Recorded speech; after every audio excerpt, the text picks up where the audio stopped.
Baik, untuk waktu ini, kalau boleh kita terus bersama dengan wartawan Firdaus Azil yang difahamkan kini berada di Tanah Perkuburan Islam Bukit Kiara. Firdaus, mungkin boleh kongsikan perkembangan terkini?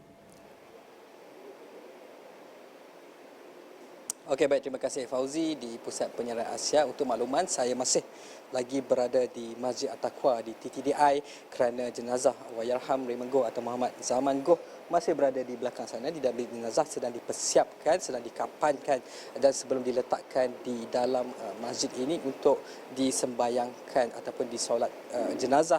Dan ketika ini juga setakat ini kita masih menunggu, tetapi apa yang boleh saya kongsikan dari lokasi ketika ini semakin ramai yang hadir kerana kita tahu susuk tubuh Raymond Goh ini begitu sinonim dengan kehidupan kita. Saya lihat makin lama makin ramai, ada yang sudah berkumpul di depan sana. Sudah pasti rata-rata ataupun majoriti yang hadir memberi penghormatan ialah datangnya dari dalam keluarga media itu sendiri, baik daripada Seri Pentas di hadapan sana maupun di Pusat Penyiaran Asia maupun dari Angkasa Puri, ramai yang begitu hadir untuk memberikan penghormatan. Tapi buat masa ini kita masih lagi menunggu, akan cuba kami bawakan visual sebentar lagi, tetapi mungkin juga saya boleh berkongsikan juga seperti yang saya sebutkan dalam lintas langsung awal tadi, bahawa kalau kita membuat carian kata Raymond Goh di laman sosial media, terutamanya di X sebagai contoh, ramai yang menitipkan kata-kata takziah dan sebagainya, kerana kita tahu Raymond Goh ini kita bukan setakat mendengar suaranya, boleh diibaratkan sebagai seolah-olah kita ini membesar dengan suaranya,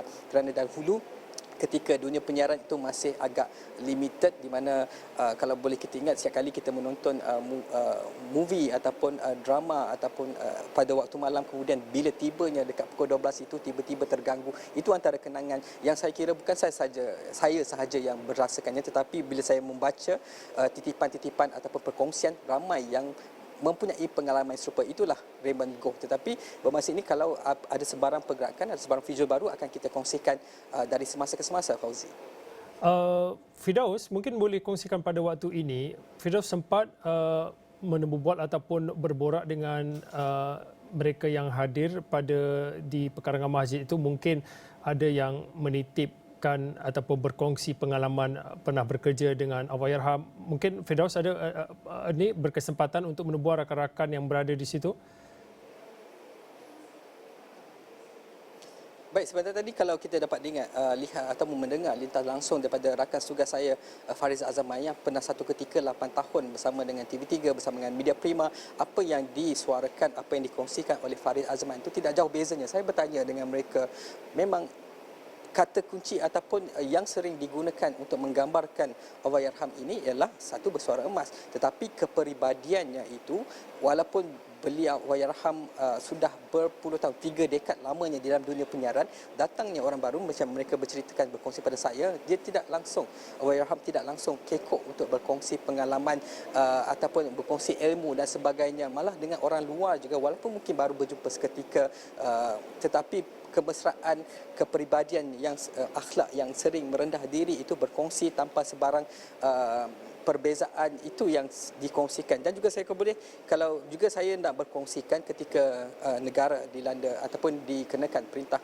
kawalan PKP, perintah kawalan berkurung, sewaktu kita dilanda COVID dahulu, ketika itu ada satu aplikasi namanya Clubhouse, di mana ia berbentuk sebagai audio, dan Raymond Goh ketika itu, Allahyarham Raymond Goh agak sangat aktif untuk berkongsikan, menyertai ruangan ataupun room di dalam ataupun channel di dalam Clubhouse itu, dan berkongsikan tentang dunia penyiaran. Kerana kita tahu dahulu kala kalau kita nak berjumpa dengan selebriti ataupun sosok tubuh atau orang kata public figure seperti ini, mungkin kita hanya boleh lihat di kaca TV dan sebagainya, tetapi melalui aplikasi itu Raymond Goh sendiri, seperti yang saya baca ni, berkongsi, berkekok walaupun beliau sedang bercakap dengan strangers. Itulah seorang Raymond Goh yang kita kenali. Firdaus, mungkin pukul berapa boleh dijangkakan jenazah Allahyarham akan dikebumikan? Firdaus, mungkin ada details yang boleh dikongsikan pada waktu ini?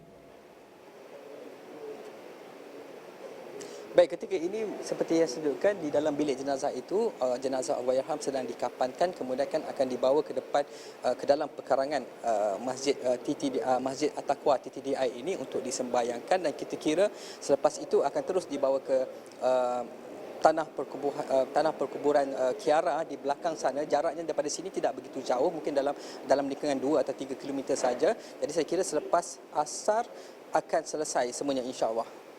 Okey, baik, terima Mungkin kasih. sebelum pukul 5 ataupun 5.30 begitu Fauzi. Dalam anggaran, pastinya selepas waktu asar ya Firdaus.